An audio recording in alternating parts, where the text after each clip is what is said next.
Good morning, everyone, and welcome to episode 99 of the On-Air Advocate. We're at the On-Air Advocate. We look to provide education, support, and empowerment for all of those with different abilities, mental and medical illnesses, and their caregivers. For those of you who may not know me, my name is Tammy Flynn, and I am the host and producer of the On-Air Advocate. And I am super excited if you are here this morning joining us, or whether you are catching this on the replay. Now, as always, if you think any of this information we're going to be talking about today could be relevant or helpful for anyone within your network or community, please hit the share button and share the love with others. Now, today we do have a special edition, and we have St. Coletta of Wisconsin back on our show. And this morning I am joined with Bob and Colleen, Director of Employment and Education Services over at St. Coletta, and then Colleen, the Associate Director, for us to learn more about this new program that you guys have launched called the Genesis Program. So welcome, you guys. Oh, welcome. And thank you, Tammy. Nice to be here, Tammy. Yeah. Wonderful. Well, I'm so excited to have you guys back because as we've talked on a personal level when I came to tour St. Coletta and whatnot, there is such a huge gap for our young adults with different abilities within our communities. And so I'm excited to kind of learn a little bit more about the mission of this Genesis program, and then, you know, what are the goals of the program, the curriculum, that sort of thing. So whoever wants to take the floor and start us off. I can kind of explain the overview of our Genesis program. We've been in existence for about 3 years now. And we started basically because there was a real need for people to have more of an independent lifestyle and to get more gainful employment in their world. So we discovered that we needed to come back to kind of our roots, and that's why our name is Genesis. When we started St. Coletta of Wisconsin back in 1904, our real roots were to educate people, and we had people with disabilities coming to our door, and we provided that service for many years. But then the school systems took over, and we kind of fell out of the educational process. So we're coming back to it. We come in kind of at the level where people are coming out of school or getting to that 18 to 21-year-old. If the school program isn't the greatest program, we try to offset some of their systems and help that along. Otherwise, when they get out of school at maybe 21, they could also seek us out too. What we're looking to do is to try to have more independence. So we do a lot of skills training that helps that along. And then that's kind of we split our Genesis into Genesis 1 and Genesis 2, and we'll talk about both a little bit.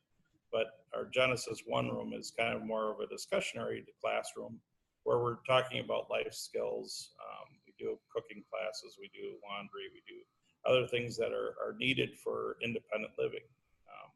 And then we get into kind of a graduation into Genesis 2, where in Genesis 2 we focus more on a work skill. And so the person that's coming out of Genesis 1 has done some and factory tours and things, and has discovered kind of a pathway that they want to succeed in. When we get into Genesis 2, then we put more of a tutoring type of skill set to it. So instead of having a broad discussion based tutoring class, we go into a tutoring style where each person is giving specific information to make that a better road to their employment. In that class too, we invite our job developers through our access program to come in and they do a job clubs, and they do things like that to do that. But they're also working directly one-on-one with them to discover what areas of ability that they have and what employers are in the area that they're seeking those abilities. So would you say that Genesis 1 program is more like your soft skills that they're learning, and then as you merge into Genesis 2, it's a little bit more hands-on, actually getting in with some of the employers, trying to start to seek that employment, or does that happen at Genesis 1 already? Well, we do some of the tours and things through Genesis 1, so they get an immersement kind of in what the different employers are like.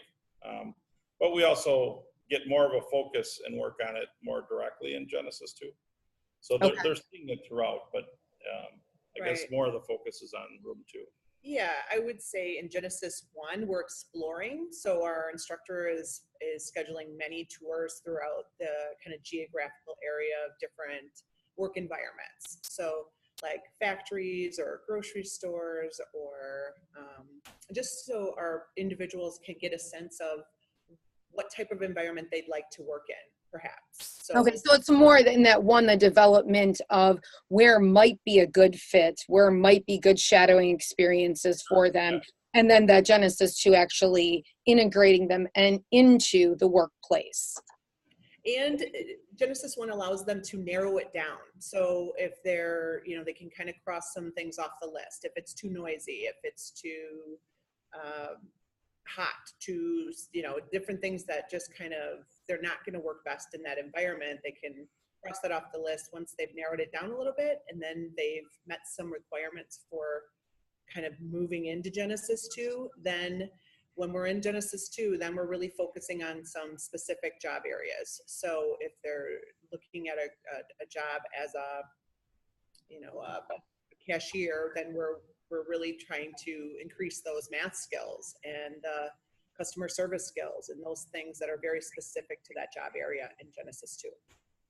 Okay, and then as you're in Genesis 2, so is that something that is kind of integratively working hand in hand also with the Department of Vocational Rehabilitation, so the DVR? Are you kind of like a partner within that? So if somebody's already enrolled in that program, they can also utilize your services, or can you break that down a little bit for me? Sure. So what we do is, as they're entering Genesis 2, we'd invite them to go seek DVR services. And we have our job developer that does help in the classroom. Obviously, we'd like them to select our job developer to continue that path. But that obviously they have the choice of picking anybody out there. But we try to make it as easy as possible to have a smooth transition from one program into the next. And so it makes it easier if we've already had some contact with them. We've learned kind of what their likes and dislikes are. It makes it much easier as a DVR counselor, a job developer, going into those meetings, going into that, we have an idea of what the person's really looking to get out of employment and how many hours and what their abilities are for maybe stamina or different areas, and even physical, if they're able to walk or need other requirements or other types of things to help them in that job. We can kind of be mindful of that as we're going into those DVR meetings, but we do we invite them to stick with us, and we hope we do a good enough job that they make that decision. Now, for the DVR, do you guys or one of your counselors through the program actually help the parents in aid of like possibly going into one of those sit-down DVR meetings in the very beginning? Like, because if they've already been through Genesis 1 and you guys have gotten kind of a good feel of, hey, this is kind of the direction they want to go in, these are some of their, abilities that we've seen that are really strong and positive. Do you guys in any way articulate that either to the family in a written format, to the their DVR counselor, any of that to help that transition a little bit? Yeah, so what we do is we'll reach out to the family first, because even though people have said we want to have work as an output, sometimes parents get a little scared or things happen in between. So we want to reach out to them and make sure that they're on board with this just as much as we are. And then we also want to make sure that the guardian, whether that's the parent or whether that's the person themselves, are able to make those decisions at the meeting. So we can assist with bringing the person to a meeting, attending the meeting, we have all the PowerPoints and things like that for like the orientation meetings at our facility too. So we can kind of go through it with them as well. But what we want to do is make sure that it's a good meeting out the start, and that they make a good informed decision at that orientation meeting that DVR services are warranted and wanted. And then from there, we ask that the family or the guardian that we be involved in those second step meetings. And the second step meetings are really what are more crucial, because it does have kind of the plan for the person.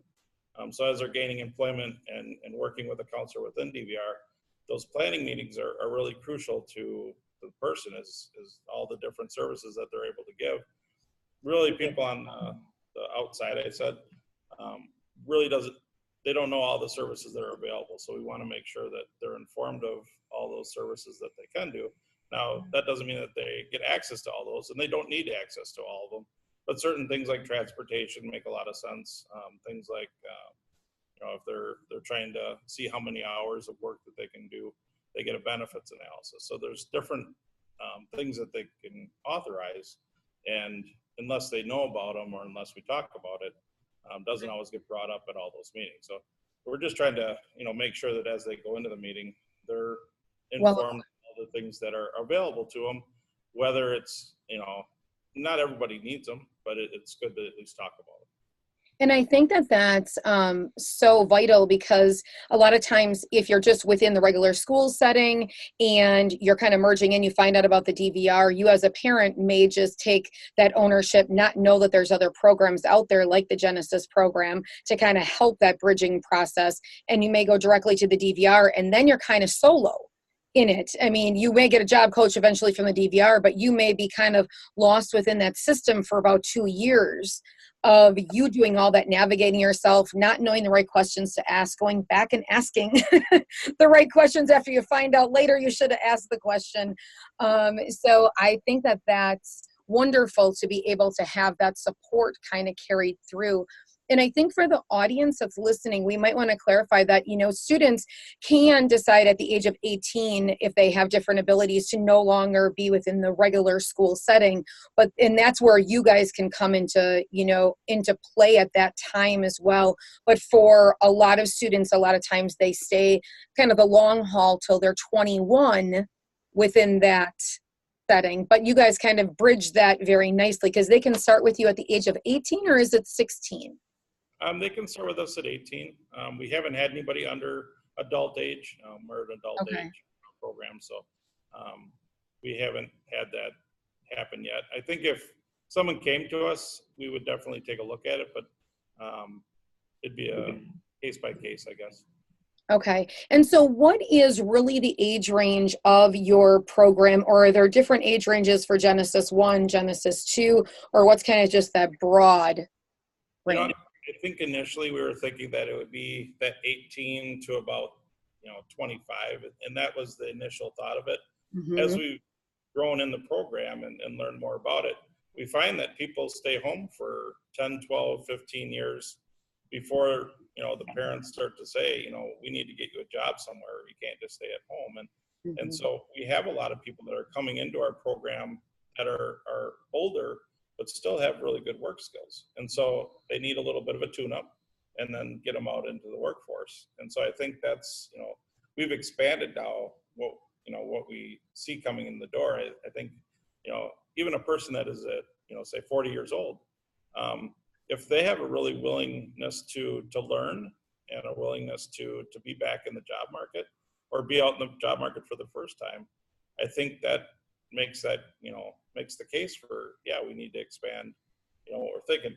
And so we haven't said no to people that are older adults, just for that reason, because even though the classrooms right now, I think are kind of a younger bunch, I think it does help to have people of all different ages.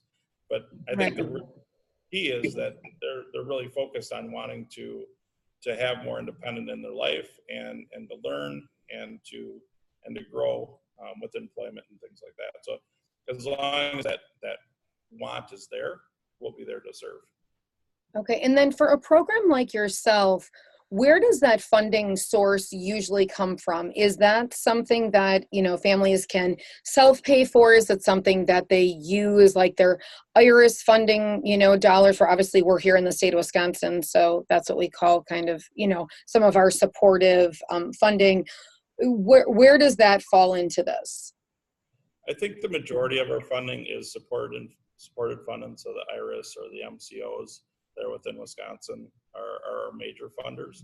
But we do have some that could be private pay.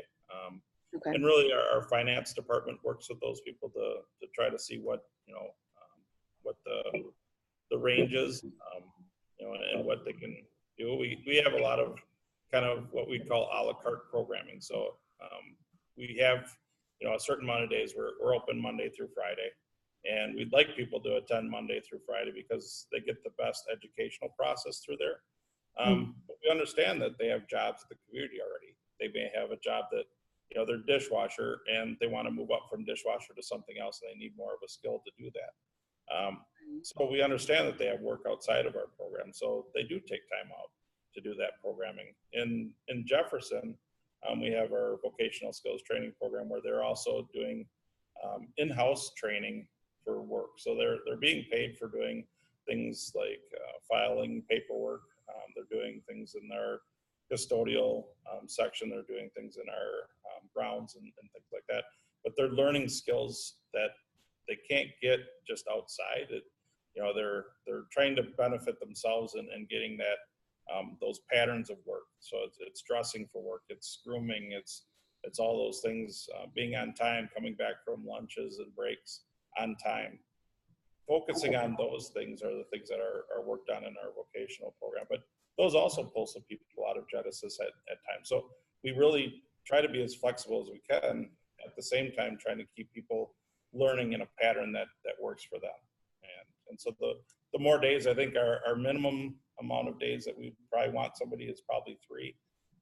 We're looking at, the 4 to 5 is even better, because I think there's kind of a loss of that congruency of education.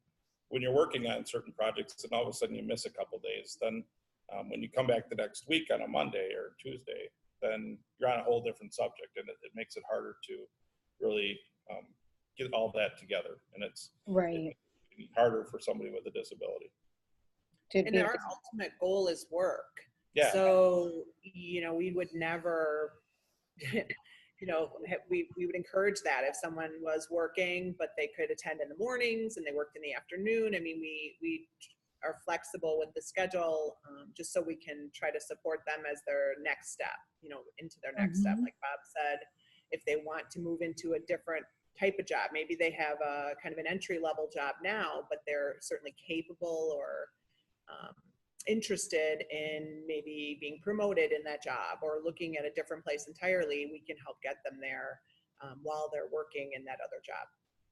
And Colleen, what is the time that usually the Genesis program runs, like the hours per day that you guys are usually? I know that when I was there and we talked, there's a lot of flexibility because, as we'll kind of chat about at the end, the Think Coletta does offer a ton of different services, as well as housing options and different things along that way. So, I mean, there are ways that families, I think, can integrate all the things and put the pieces of the puzzle together.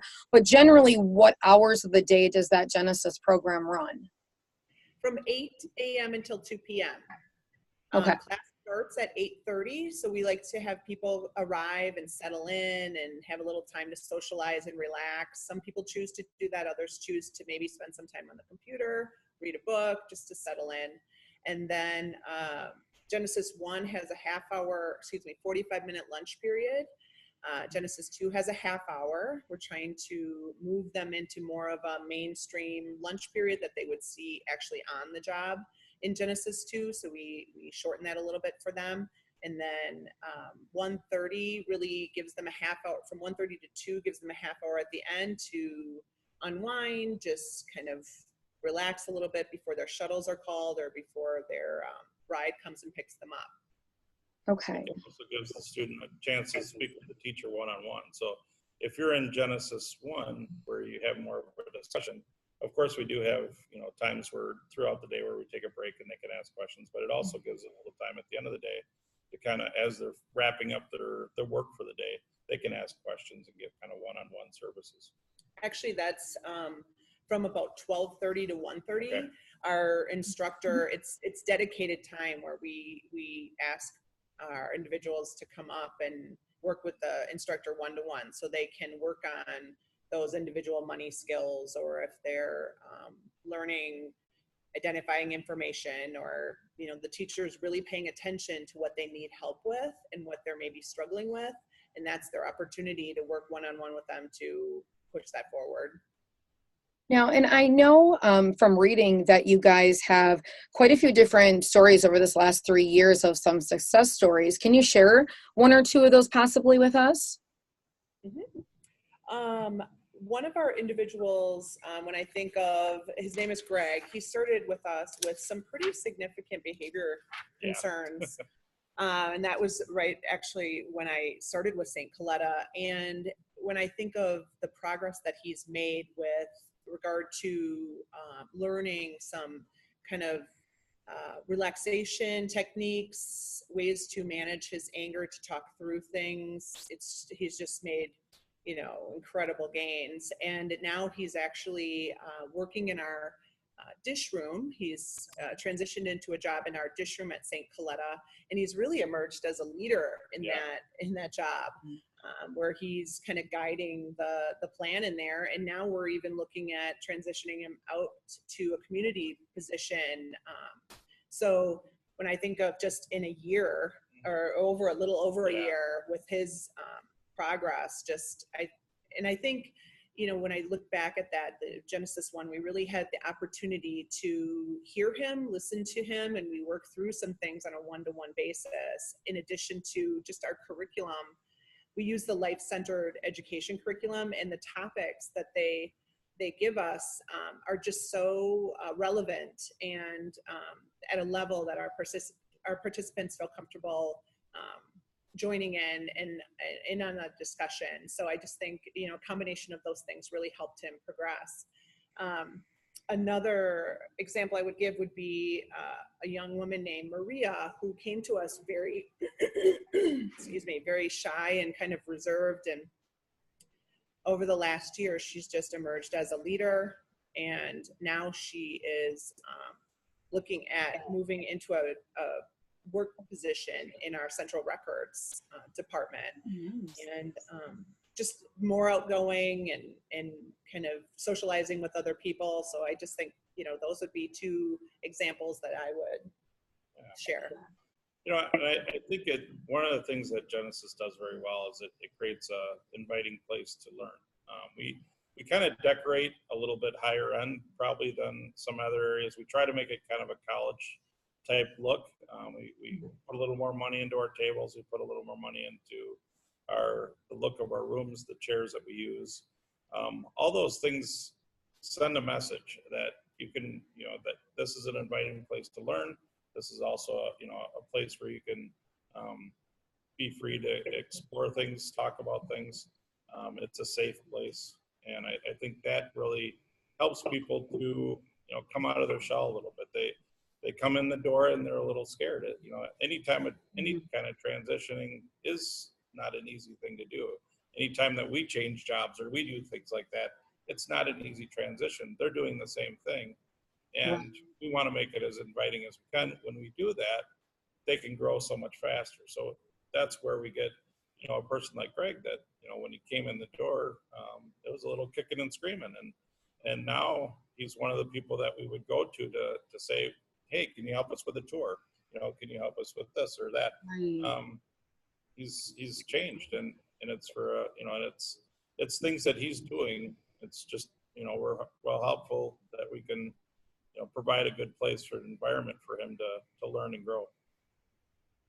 That is wonderful. And I know that when I was there as well, I saw you guys really put a lot into technology. That everyone that comes in, can you just speak a little bit to that? I mean, because I was a little bit surprised. I wasn't sure what to expect. Obviously, I've seen different, programs, and a lot of things are just on the pen and paper. And I came in, I'm like, oh my gosh, they have like this whole system and check-in system. And so just a little bit to that, because obviously our world is so technology-based, computers. Well, our LCE, so our life-centered education curriculum, is online. And so we start there in Genesis 1, and each of our individuals log in and they can participate right along with the instructor. So the instructor will have the kind of the online worksheet on the screen, and the individuals can be entering their answers along with the instructor, which is a great way to have them buy in and connect during the lesson. So that's a great resource for us. And then we use Google Classroom, and this allows us to individualize for our people. So when I think of some of our participants might be struggling with maybe a behavioral concern.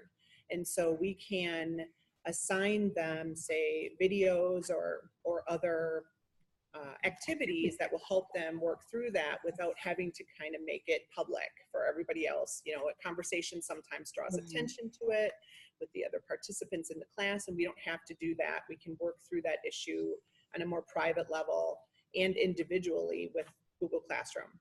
In addition to that, I had an participant who was very interested in developing more leadership skills. And so we actually, you know, started looking at John Maxwell videos for him, and he could view those outside of class, and he was very interested in learning more. And that's a great way that we could build him up and keep moving him forward, where other individuals, we could slow it down a little bit and give them more practice with money and find some, say, online games for money that they could play in class or outside of class, put those links in Google Classroom, and they just know to go there when they have some extra time to work on it. So we use Chromebooks, which make it very easy to get to where we need to get pretty quickly. So they're not learning how to use a whole different system. Chromebooks are pretty straightforward. They can get in there and get going right away. So I think is, you know, it's great because, you know, so much within the workforce and workplace, I mean, technology is going to be used. So it's great that it's being integrated into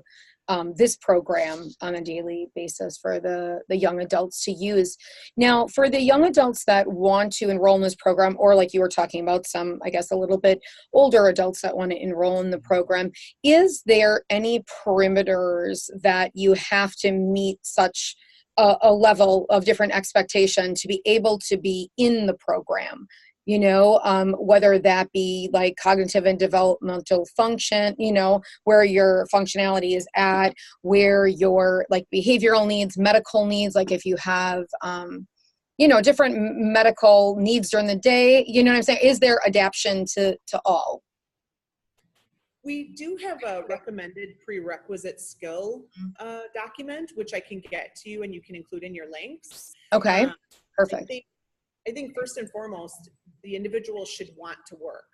Okay. You know, that's probably key because that, I think, really takes care of a lot of behavioral concerns coming into the program. Those technical skills don't necessarily have to be there to jump in and get going, but again, the potential should be there and the willingness should be there definitely, because we are a classroom setting and we do have a schedule that we, you know, stick to every day. It's not, you know, coming in and coloring or playing on the computer or any of it's not a recreational program. It is a transition to work program. So they should be aware of that as well. And then, you know, we do follow a schedule. So again, it doesn't have to be there at the beginning, but the transitions, the willingness to transition into another activity, we'll work with them to get them there if they're not quite there yet. But it is it's pretty busy. We keep them busy during the day. Yeah. Well, and I think too there, you know, we have a schedule that comes out a couple days before the end of the month. So they see the entire month ahead of time. That helps with most individuals anyway, but it really keeps us on track and on focus. When I look at our schedules, we have our activities that are out in the community in red on those schedules. So, and most weeks it's 2 to 3 times per week that we're getting out and about. So we want to make sure that, you know, we have people that are able to use our lift vans and use our things. We have all sorts of vehicles through St. Coletta. We have some 90 plus vehicles that we have access to. So you know, transportation isn't the issue, but we want to make sure that the behavior is right when they're attending things out in the community. We want to make sure that when people are coming in the program, they realize that it's not the same day program as somebody else. It's different in the fact that we are going to be working on different things throughout the day. We do take breaks. We try to work on some things that are really fun. So it's not that we're all humdrum or it's all education, but at the same time, we do want to make sure that people are moving forward in their education and not just kind of skating by or not participating. We want people that are able to participate in class and do that, at least at their level, and communicating their needs to the educator. If they need something, we want to be able to make sure that they can communicate those needs to us, so we can help them with the adaptations. We've done things with, if the Chromebook doesn't work, maybe an Apple iPad works. So there's different equipment that we can use that the person may have just an aversion to using, a traditional laptop, and they like the Chromebook better, or they're used to working with that.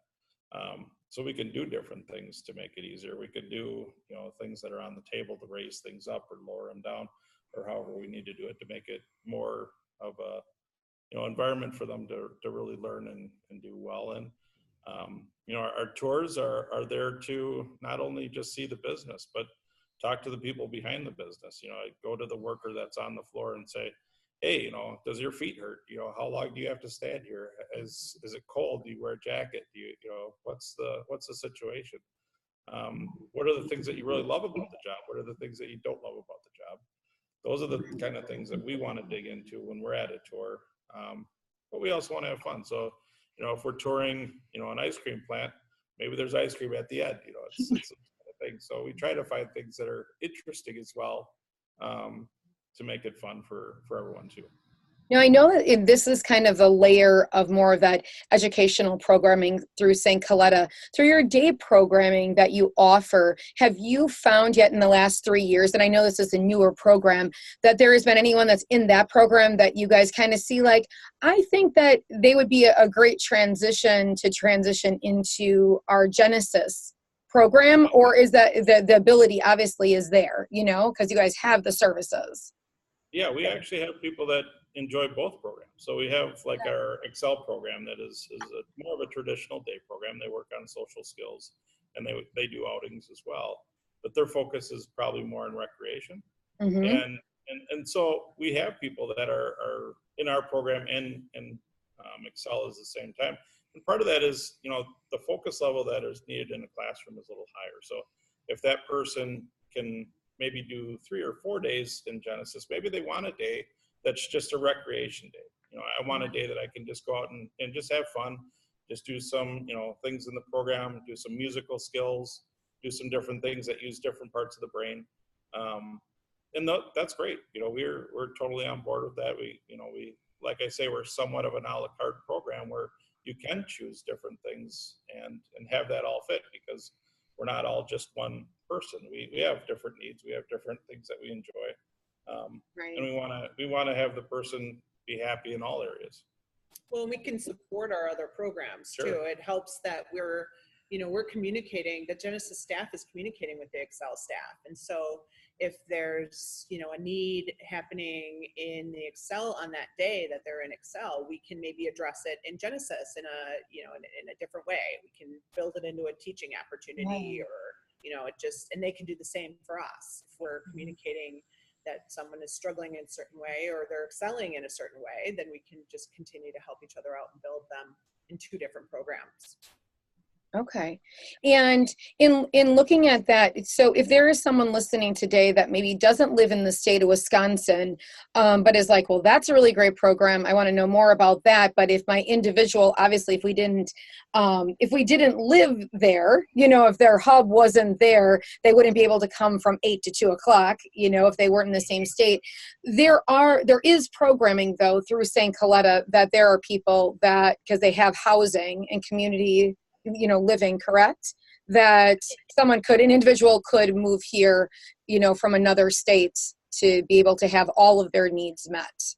Yeah, so we have really three areas of homes that we have for residential services. We have our Illinois program that's kind of by Palatine area, and there's a grouping of about 9 homes there. We don't have a Genesis program in that area yet. That may come at some point. State of Illinois is a little harder to work with funding, so we're kind of holding out on that a little bit. But we do have another day program that is there. There's a Achieve program that is there that is working on those social skills too. So There is a program in Illinois, but it's not our Genesis program yet.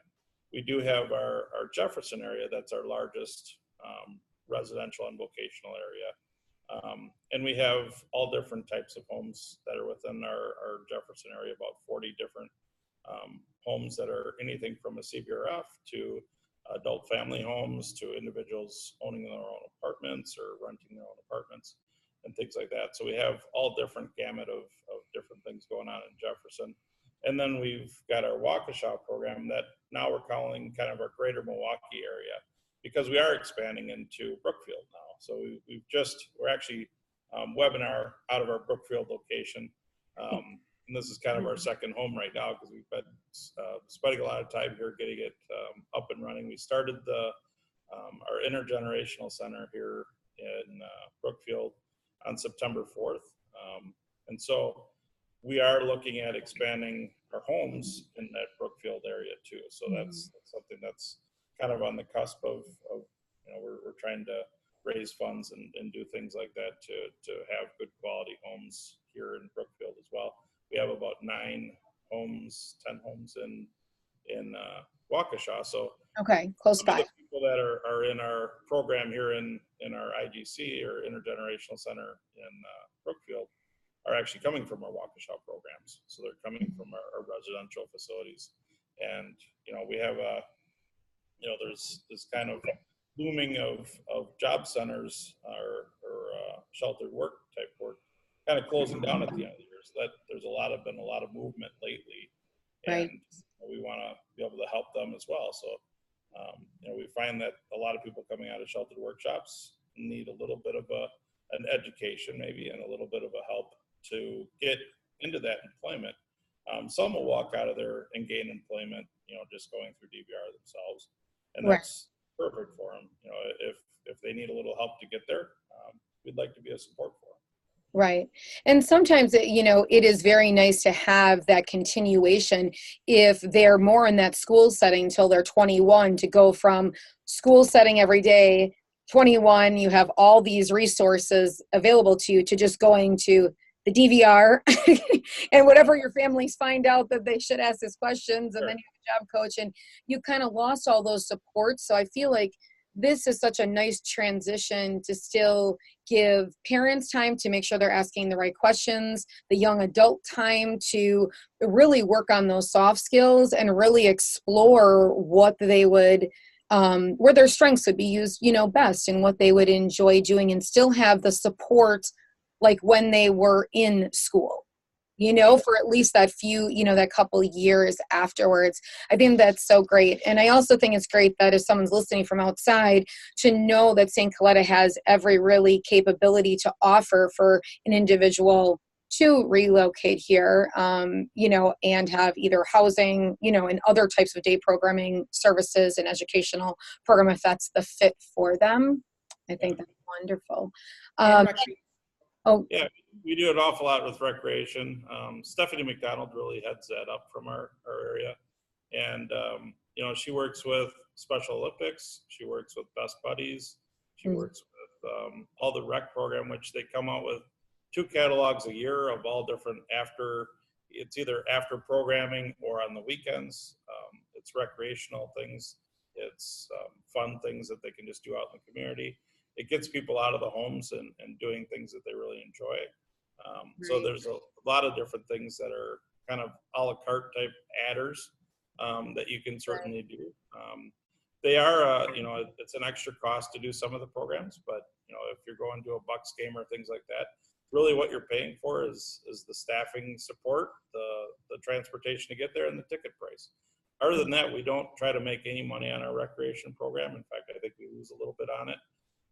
But it also becomes kind of a feeder for people that are outside St. Coletta to know that they can join those as well. They can get a catalog, they can join those things and kind of see what it would be like to be with some of the individuals at St. Coletta. How, what is our professionalism level? What, how are our staff trained? We take a lot of pride in those, the training that we do with our staff. We put in at least 3.5 weeks of initial training, and then we have a 90-day on the job packet that we fill out. So I mean, we invest heavily into our employees, and that's turned out to be a good investment for us too. It's definitely.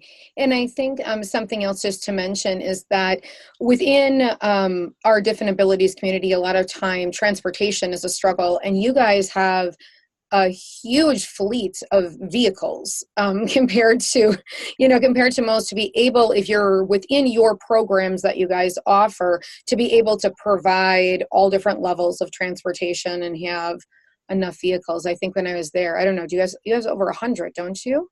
It's pretty close to 100 right now. Yeah, we turn over about 10% of our fleet each year, and that means we're getting rid of about 10 vehicles each year because they're suffering from old age, high mileage, rust, whatever. Because then we're introducing new ones in, and we do work with the Department of Transportation to get DOT vehicles, grant vehicles. We do all sorts of things to get different types of vehicles. The newest ones that we're doing now it's a taller transit van, but it has seating it's almost like an airplane type guides that are in there, where you can adjust the seatings to infinite amounts. You can have up to 6 wheelchairs or 15 individuals or 14 individuals with either chairs or taking the chairs out for wheelchair access. So there's a lot of different things that are coming out with transportation, and we're trying to make kind of that fit, because each person's different. We want to serve them for their life, and we want to be able to have them be able to transition from being able to be mobile and active to maybe using a crutch or wheelchairs or different needs, and be able to serve them all within the same vehicle, all within the same homes, and provide a good life for them. Really, what our end goal is. Good, safe transportation and the ability to be able to get to the places you need to go. So if they're, for the folks that are listening, I just kind of want to, in wrap up, how can they get a hold of you guys, or what would be the process that they would go through if they want to know more about just St. Coletta in general, if they want to know more about the Genesis program? Is there someone that helps them kind of navigate through this? So let's say they're liking the Genesis program, but they're like, oh, maybe I want to know about those other things. How is it a fit for my young adult, the individual in my life that I'm helping? Where would they go to do that? So Geraldine Dorn, she's our admissions and outreach person for St. Coletta. She's generally kind of the person that kind of brings people in for tours. She's kind of our focus person. So she has her email, and I can give you her phone number and email. Yeah, we'll drop that below. She's generally the person that we would have as our person that you'd first contact, and that would be so that she can set up a tour to have you kind of visit our sites and see see the quality of our sites, see the quality of our instructors and people that help our individuals grow. So I think Geraldine would be our best contact. Beyond that, all the program people that we have here, we have myself, Colleen, we can all help direct people to get answer questions. So if there's questions, if there's materials that you need, we have packets that we can send out. We'd be happy to do whatever need. For places like schools in different areas, we'd be happy to come out and do a kind of a talk about our services. We're open to a lot of different things. We know that it's changed a lot in the way that people view things. So we can certainly come out. We can reach out to different people. We're able to do so, and our goal is to really kind of enrich our programs, bring more people into our programs so that we are able to do more things and connect more with like business owners that want to have maybe 4 employees that are going to run a certain area of their shop, or things like that. So we're trying to build on those networking opportunities. If people that are watching are working in some of these bigger factories or different areas that they need people for employment, right now our unemployment rate is at about 2.8% in Wisconsin. About 2% of those are probably not employable. So we want to be their solution for employment. Right. So, yeah, we're To really branch out, whether that be to come into the school setting and chat, to talk with employers and chat, to make the bridging process simpler, to make them understand. Because I think there's a lot of that too, as we've talked about on the show, is, the layers that employers have to go through understanding it. And sometimes it's just that they don't understand the whole process, and not having somebody that helps them work through that. They may want to take on individuals, but they don't have a clear understanding of all of the steps to do so. Yeah. And we would offer like job coaching and things like that, so the employer really has an easier transition with somebody that's coming in, because instead of just having the employee and trying to train them one-on-one, they have a job coach that can help bridge that gap a little bit in the beginning. And certainly we want to fade away. We don't want to be there long term unless we have to be. Because really we want the individual to learn that job skill. We want the individual to learn those natural supports, those, talk to their supervisors and things like that, like any other employee would. So we want to get those skills ramped up as soon as we can to fade out. But we're certainly there in the beginning, and we'd like to help them as much as their need really exists.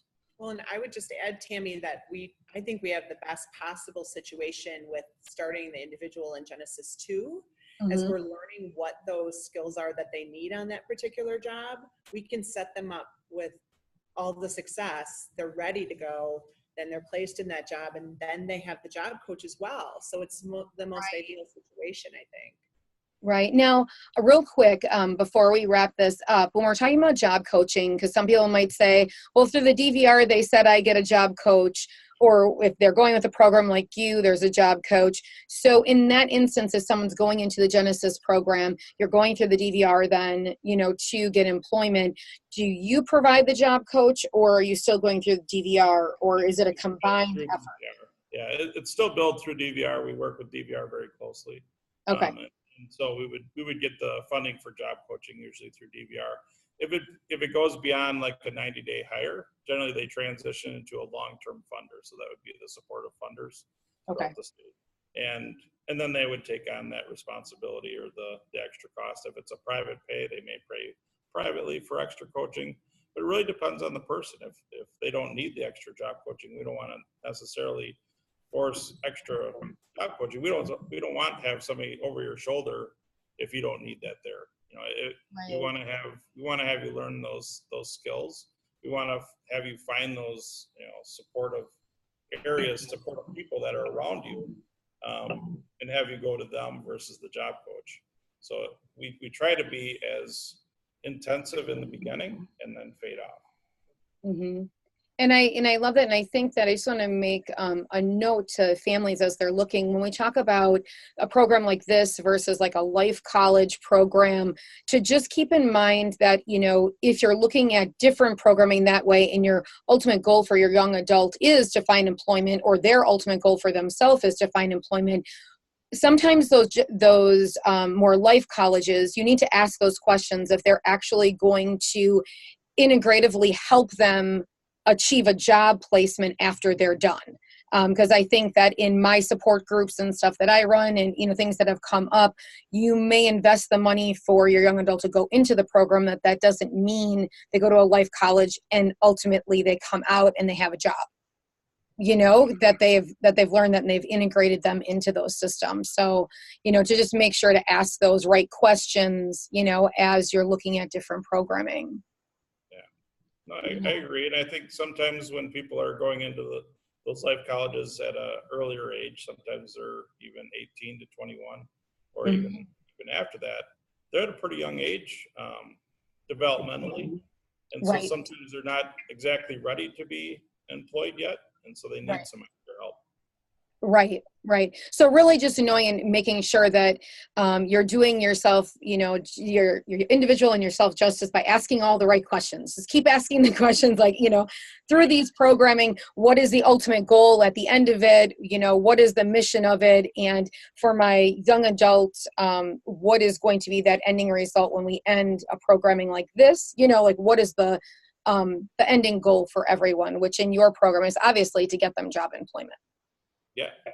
Well, and one thing to add too, if the individual is not necessarily looking at work, they're looking to get into, say, a trade school or something like a Madison area technical college, Waukesha, but maybe the AccuPlacer, we're not quite there yet with passing that AccuPlacer.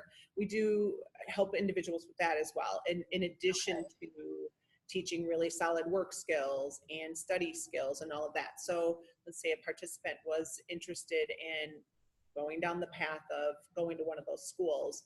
We could assist with doing some tutoring for the AccuPlacer and taking them on a tour of different colleges that they were interested in, talking to those placement counselors, helping them generate some questions for those placement counselors, guiding them through that process. And then they would essentially move into the trade school versus moving into employment. Yeah. That is awesome. That's awesome. I'm really glad that you mentioned that's something that you guys offer as well. And one of the key things that stands out to me is helping parents and stuff in the process also know the right questions to ask. And getting those most of the parents, their first stop is going to be like an ADRC, and that really helps kind of focus in a little bit. But we find that we have a lot of parents that come to us, and they're asking so many questions that it was very easy through school because school kind of took care of everything. Once they get out of school, now you've gone from everything being provided to now you have to kind of test into getting service. So it's a different format, it's a different way, but we can certainly help with people that do need help asking the right questions or even knowing which things to do. Now, we're not going to tell you to pick one funder over another. That's not our job. Right. But we can give you advice on different programming that we offer and things like that. We do our best to inform as much as we can. Right. And there is as we talked about, there's just such a need because there's such a gap there. And a lot of parents after 21, you're like, okay, so what's going on now? It was all planned out before. Now what? Now what's next? What's next with everything? So with that, I thank you guys for all the information. We will drop below Geraldine's information, her email, the St. Coletta website, and anything else that we chat about that we think would be relevant, we can drop within these comments so we make sure that you have the appropriate links for that. And then also, I'm going to see if there's any other, I know that for some sources, you can go onto a link and find out if there's any other facilities like yours in the United States. Do you know, is there a website for that we can drop below? I don't know, Bud. I think in our area we're kind of specialized in that. But right. I know there's not many. I was just thinking. And we've toured some that have been like in Illinois and things like that, that we've not been as happy about. So I think maybe we're holding ourselves to a different standard, but right. We're pretty unique in the way that we are offering just pre-employment for competitive employment, pre-employment instruction and training versus maybe sheltered workshop, that level of employment. So I think those are those other programs that we have found that don't offer the kind of the rigor that we offer for those who can be pushed to that point for that competitive employment. So okay. Yeah, well, if there's anything else that we think of for all the folks listening, we'll drop it below. So it will be below there. Out there's better. Yeah. No, I mean, if there's anything that way, but I mean, we could have a whole separate podcast on just like the sheltered employment and all the transitions and things that are going to be taking place over the next few years, So I don't want to overwhelm parents when, we do these podcasts, because if we layer all of it on top, they'll be like, what the heck? But this is so unique in the fact that you have the ability to not only go into a program like this, but if you needed it before or you needed it after care, you have that ability. If you needed your individual to move from a different state and have housing, there's possibly options that way as well. So I think you guys do an amazing, amazing job. Highly impressed all of the time. And so I thank you guys for being on this morning, sharing more about the program, and we'll get all of that information out to everyone. So with that, is there anything else you guys would like to leave with? I don't want to cut you guys short. I just, I guess I want to thank you, Tammy, for having us on today, and, to know that St. Coletta is, we're a nonprofit, but we are solvent. We have money to do some things, and we are growing. We're one of the few programs that are growing, even, in residential areas where we can support it with our vocational programs. Those are growing as well. So it's a really good opportunity for us as employees of St. Coletta to be at St. Coletta, and I think it's it's great to have the opportunity to share what we do with others outside. Right. And I am excited. I have not gotten over to the Brookfield location yet, but that is on the list for January of 2019 to come out there and to see the new facility that opened. So Colleen, Bob, thank you guys very much for spending the last hour with us over here this morning at the On Air Advocate. If you guys would like to know any more information about the On Air Advocate or our services, you can go to www.onairadvocate.com and you can find all of those right there. Also, if you would like to join our private Facebook group where we communicate on a daily basis, you can go up to the top of this page, hit the blue button, and that will allow you into our private group. So with that, you guys have a fabulous, fabulous Tuesday. Thank you so much for spending time with us today. And we'll talk to you guys soon. Thank you guys. Bye-bye.